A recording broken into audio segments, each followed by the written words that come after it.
Pía Unión de San Pablo Apóstol, año litúrgico 2021, 22 de febrero. Del ciclo temporal, Feria segunda de la infraebdómada primera de Cuaresma. Feria no privilegiada, estación en la Basílica de San Juan de Letrán. Misa de la Cátedra de San Pedro en Antioquía, doble mayor, ornamentos blancos, sin gloria, con credo, conmemoración y último evangelio de la Feria de Cuaresma. Martirologio romano. Día 22 de febrero, de la luna 10. En Antioquía, la cátedra de San Pedro Apóstol, donde por primera vez comenzaron los fieles a llamarse cristianos. En Faenza de la Emilia, el triunfo de San Pedro Damián, cardenal y obispo de Ostia y confesor, de la orden camaldulense, célebre en doctrina y santidad, a quien el Papa León XII declaró doctor de la Iglesia. Su fiesta se celebra al día siguiente. En Salamina de Chipre, San Aristión, que según atestigua San Papías, de quien enseguida se hará mención, fue uno de los 72 discípulos de Cristo. En Hierápolis de Frigia, San Papías, obispo de la misma ciudad, que fue discípulo de San Juan el Anciano y compañero de San Policarpo. En Arabia, la conmemoración de muchísimos santos mártires a quienes imperando Galerio Maximiano quitaron la vida crudelísimamente. En Alejandría, San Abilio obispo, que constituido segundo obispo de aquella ciudad, después de San Marcos, desempeñó con insigne virtud el ministerio pastoral. En Viena de Francia, San Pascasio obispo, preclaro por la doctrina y santidad de vida. En Rávena, San Maximiano, obispo y confesor. En Cortona de Toscana, Santa Margarita, de la Tercera Orden de San Francisco, que con admirable penitencia y copiosísimas lágrimas lavó incesantemente las manchas de su vida pasada. Su cuerpo milagrosamente incorrupto despide un olor suavísimo y es esclarecido con frecuentes milagros. Es allí mismo honrado con gran veneración. Y en otras partes, etc. Del ciclo santoral, fiesta de la Cátedra de San Pedro en Antioquía. Para honrar la dignidad del príncipe a quien Jesús confió el poder de las llaves, fue establecida la fiesta de la Cátedra de San Pedro, que se encuentra ya en el año 354 en el calendario romano. Los gentiles hicieron dignos frutos de penitencia y ocuparon el lugar de los judíos suplantando Antioquía a Jerusalén. Por eso residió San Pedro en aquella ciudad antes de fijar su cátedra en Roma. Allí empezaron también los seguidores de Cristo a recibir el honroso nombre de cristianos. Acrecentemos hoy nuestra adhesión a la cátedra de Pedro, cátedra infalible de bien y de verdad. Quien sigue sus normas no yerra. El que acata dócilmente sus preceptos, seguro está de llegar a la consecución de la bienaventuranza.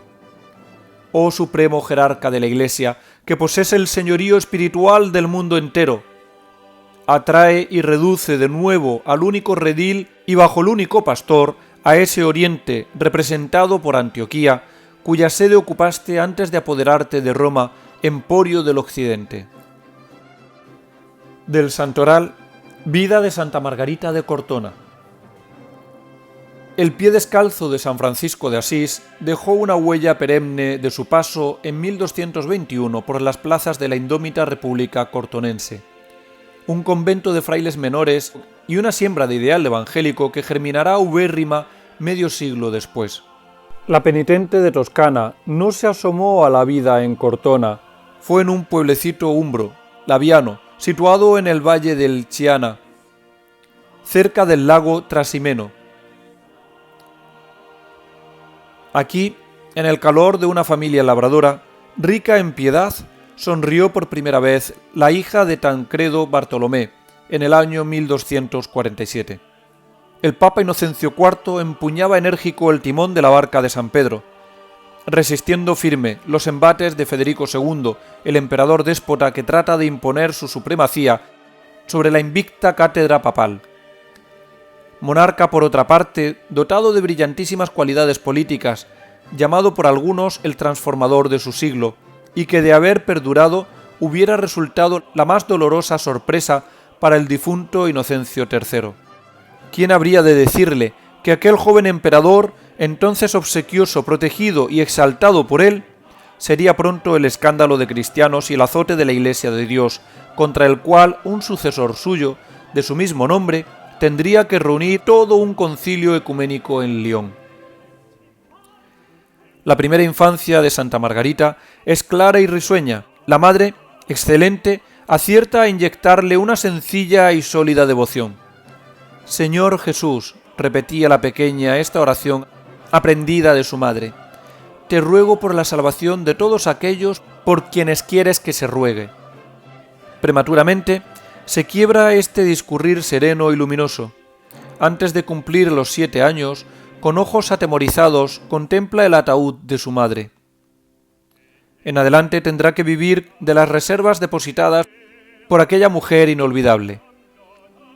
Y aunque cierto tiempo aquel tesoro parezca enterrado ya para siempre, el recuerdo de los ejemplos maternos no dejará sosegar a Margarita en la eyección, siendo después el germen pujante de resurrección a la gracia. 2 años más tarde, una segunda mujer gobierna despóticamente el débil temperamento de Tancredo. La madrastra, envidiosa, se complace en postergar a la niña. Margarita crece triste, desconfiada, buscando ávida fuera del hogar la felicidad que éste le negaba. A los 15 años causa impresión en quienes la contemplan. Parece una princesa, elegante, grácil y flexible, con suaves y soñadoras facciones. Le es precisa más que nunca la sombra tutelar materna. Pero ella está sola y deseando sacudir el pesado yugo doméstico. Un día, cuenta ya 17, se le acerca un caballero de Montepulciano, Guillermo de Pécora, marqués del Monte, con señorío sobre Valiano y Palazzi. Santa Margarita escucha sus palabras de amor y la invitación a seguirle para vivir en sus castillos. Una débil resistencia. Es la deshonra lo que se le ofrece, que es vencida con espléndidos regalos y la promesa, ¡ay!, falaz de matrimonio. El marqués dispone todo para que la huida permanezca secreta. En el sigilo nocturno rema ansiosamente para juntos atravesar el ensanchado cauce del Chiana. Un choque, la barca vuelca. Guillermo, a nado, consigue salvar a Margarita, que aterida y empapada piensa si este primer accidente no será un aviso de lo alto. Pero seguirá esquivando obstinadamente la luz durante 8 años. En Montepulciano la rodea el lujo, los halagos de una servidumbre obsequiosa y la lisonja de otros acaricia sus oídos. Sin embargo, no es feliz.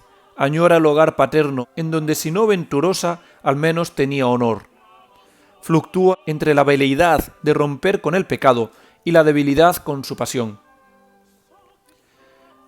Nada logra aquietar esta inquietud, ni la mirada inocente del hijo habido en esta unión ilegítima. En Montepulciano, diría más tarde, perdí la honra, la dignidad, la paz, todo menos la fe. ¿Quién adivinaría esa violenta batalla cuando la veían atravesar las plazas a caballo, espléndida por su gracia, de cabello flotante, amplios vestidos de seda y escarcela de raso a la cintura? Para acallar en alguna manera los gritos de la conciencia, reparte limosnas a manos llenas. Cuando los pobres quieren expresarle su agradecimiento, no digáis eso, les opone. Una pecadora como yo no merece esas señales de respeto. Es su temperamento rectilíneo que, lejos de alardear su caída, la deplora como cobardía. Por eso muchas veces huye a la soledad para llorar. Qué bien se puede orar aquí. Qué bien se pueden cantar las alabanzas del Creador. Qué bien se puede hacer penitencia. Cosa extraña. Llegó ella misma a predecir su conversión. No hagáis caso de estas cosas, decía a las amigas envidiosas de su elegancia. Día vendrá en que peregrinaréis para visitar mi sepulcro. La conversión profetizada llegó inesperadamente. Residían temporalmente en Palazzi. Una mañana el marqués va a visitar las posesiones acompañado de su inseparable Lebrel. En el bosque de Petrignano, unos hombres armados le cosen a puñaladas y esconden su cuerpo ensangrentado bajo unas ramas. Al segundo día, Margarita advierte la vuelta del perro, que no salta regocijado como otras veces cuando auguraba la inminente llegada de Guillermo. Hoy emite aullidos lastimeros y tira insistente de la falda de su ama, como diciendo: «Sígueme». Ella le sigue, apretado el corazón con dolorosos presentimientos. En el bosque, debajo de un roble, frente al cual se detiene el can, hay amañado un montón de ramas. Margarita las separa y, en estado de putrefacción, con horrorosas heridas, reconoce el cadáver. Como relámpago, siente la sacudida de la gracia, primero dolor, avivado por el remordimiento, enseguida la confianza en la divina misericordia. Enérgica, resuelve virar, nunca es tarde. El cambio ha de ser tan radical que decide despojarse de todo. Por un momento sube a Montepulciano, cede a los padres de Guillermo todas sus alhajas y tesoros, y cogiendo de la mano a su hijo de 7 años, se encamina a Laviano, pobre como había salido, aunque ahora va enriquecida por la experiencia de la desventura que acarrea el pecado. Pero el hogar paterno no se abre. Una vez más, Tancredo es el débil que cede. Aquella mala mujer es implacable ante el arrepentimiento de la hija del escándalo, como la llamaba. Desorientada, llena de angustia, Margarita se sienta bajo la higuera que hay en el huerto familiar. ¿Qué hacer? El momento es estratégico. El tentador no deja inactiva su batería de ataque. Eres hermosa, tienes 25 años. Regresa allí y con la riqueza no faltará quien te ame. El combate es violento, pero la gracia sobreabunda y el recuerdo de su madre es pila de energía y decisión. Tu padre terreno te ha abandonado. Tu Padre celestial te recibirá. Ve a Cortona y ponte bajo la dirección de los frailes menores. Sobre la falda del monte San Gil, cresta del Apenino toscano, Cortona luce orgullosa su autonomía. 2 damas nobles, la condesa Moscari y su nuera, advierten que junto a la puerta de la ciudad se detiene indecisa una forastera triste, acompañada de un niño de corta edad. Con palabras de sincera caridad se ofrecen para ayudarla. La convertida muestra su corazón dolorido a estos otros tan acogedores. Está decidido, ellas la protegerán, se encargarán de la educación del pequeño, luego franciscano, y ahora la encaminan al padre Giunta Bevergnati, admirado por su virtud y prudencia. Este padre franciscano será el primer historiador de la santa, a cuya descripción precisarán ir a documentarse todos los posteriores. Pero más que su biógrafo, será el director experimentado que sabrá guiar su espíritu ardoroso por la penitencia reparadora y la confianza hasta el ápice de la unión consumada. Desde junio de 1276 pertenece a la Tercera Orden Seráfica. Al principio, los frailes menores diferían el atender sus peticiones de ingreso, como exigiéndole pruebas durables de su conversión. Un día pone Margarita tal acento en su súplica que los religiosos no demoran más en entregarle las insignias terciarias: túnica gris, cordón y velo. Si la vida que lleva resulta admirable por su austeridad y penitencia, resplandece con mayor lustre aún por el ejercicio de la caridad, por la serenidad de su espíritu y por la radiante confianza en el perdón divino. Gusta acercarse a los pobres y cuidar a los enfermos, pero con quien más derrocha sus tesoros afectivos es con las mujeres que se hallan en el trance sublime de ser madres. La santa las asiste, las vela, aceptando después gustosa el actuar de madrina en el bautismo. Así se lo requerían todas las familias cortonenses. Recordando aquello, es invocada hoy con especial confianza por las parturientas, sintiéndose éstas seguras bajo la protección de quien, además de haber sido madre, dio lo mejor de su amor y desvelos a las que estaban próximas a serlo. Como vemos, la santidad de nuestra protagonista es suave y simpática, calcada en la de su seráfico padre. Asombra la rehabilitación de la gracia en esta pecadora. De una mujer degradada surge un ser angélico que gusta experimentalmente de las efusiones de los dones místicos más insólitos. El mismo Jesús le dio la clave de este misterio: he dispuesto que seas como una red para los pecadores. Quiero que el ejemplo de tu conversión predique la esperanza a los pecadores desesperados. Quiero que se convenzan los siglos venideros de que siempre estoy dispuesto a abrir los brazos de mi misericordia al Hijo pródigo que sincero se vuelve a mí. Y continuó: ama y respeta a todas las criaturas y no desprecies a ninguna. Un día, en la célebre iglesia de San Francisco, tan frecuentada por ella, ve cómo se abren los labios del crucificado para preguntarle: ¿qué quieres, pobre pecadora mía? La respuesta es inmediata: yo no quiero ni busco sino a ti. Durante varios días resuena en sus oídos con cierto dejo de temor el pobre pecadora mía. ¿Me habrá perdonado Dios todos mis pecados?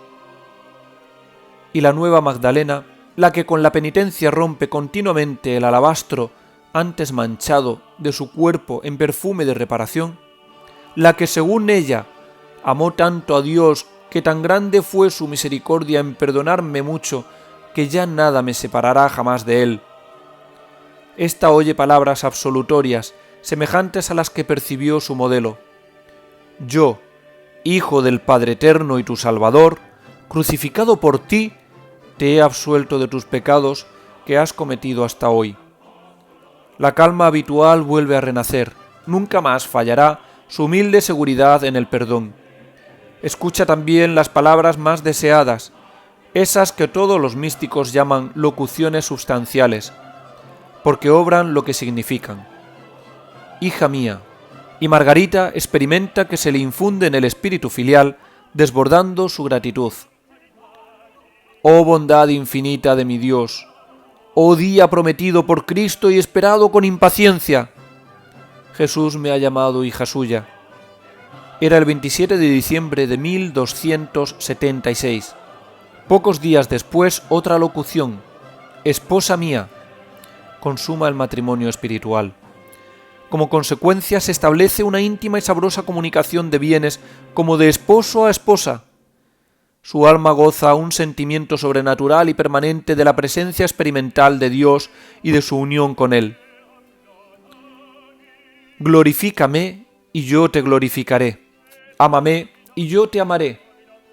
Interésate por mis cosas y yo me interesaré por las tuyas.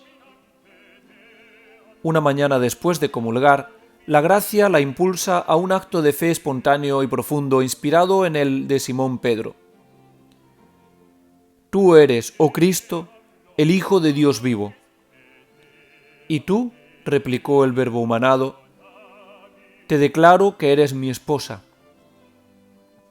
Santa Margarita de Cortona es considerada como una de las precursoras de la devoción al Sagrado Corazón. En la oración le fue descubierta la llaga abierta del costado refulgente de luz. La contemplativa fija en ella su ansiosa mirada y descubre al corazón fuente inagotable de vida. Sus grandes amores son la Eucaristía, la cruz y María Santísima. Dios la asiste también con la virtud de hacer milagros. Las gracias místicas alientan su actitud al par que la constituyen contemplativa. En 1286 funda un hospital y unas nuevas terciarias para asistirlo, las Hermanas Pobrecitas, aprobadas por el obispo de Arezzo, que tenían por regla la tercera orden, el velo por reja y el hospital por claustro. Es la primera institución social de este género que nos presenta la Edad Media.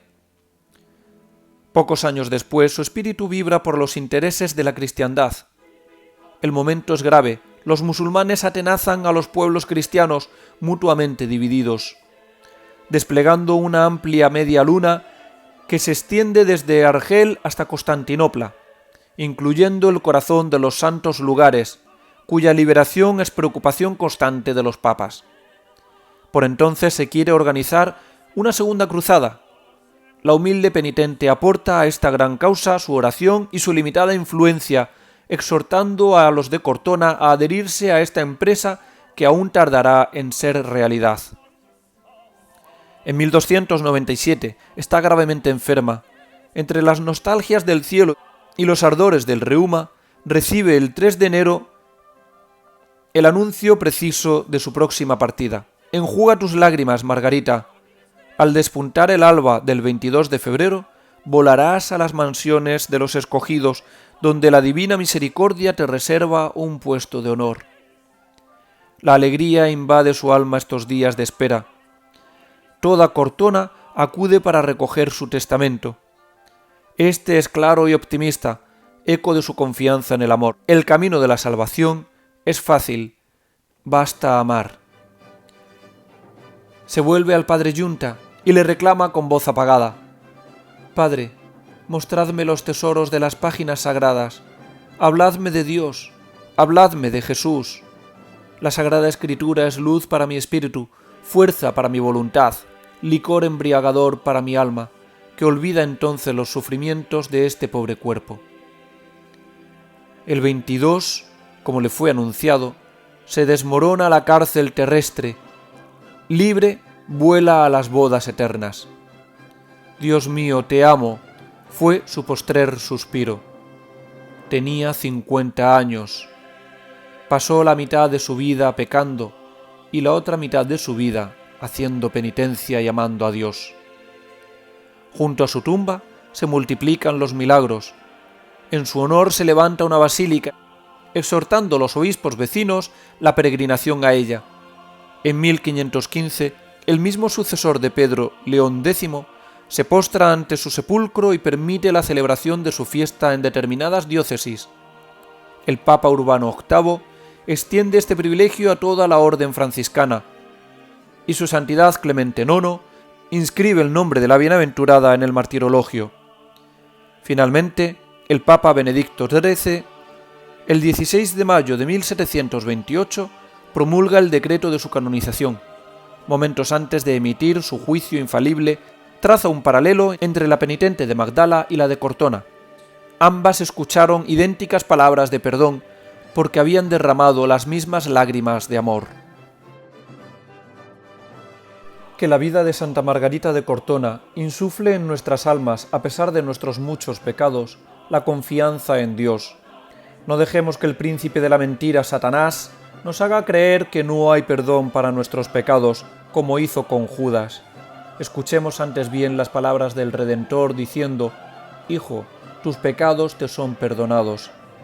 Yo para esto vine al mundo, para sacarte del lago de muerte en el que estabas sumergido, y para que tú tuvieras vida, entregué yo la mía, tomando sobre mí las fatigas y trabajos en que tanto padecías. Volvámonos a Cristo, con corazón contrito y humillado, sabiendo que Él nos ama y quiere que nos salvemos, y repitamos a diario con San Pedro, del que hoy celebramos la fiesta de su cátedra en Antioquía: «Domine, tu omnias scis, tus scis, qui amo te». Señor, tú lo sabes todo, tú sabes que te amo, a pesar de mis pecados. Enséñame a amarte y servirte como mereces.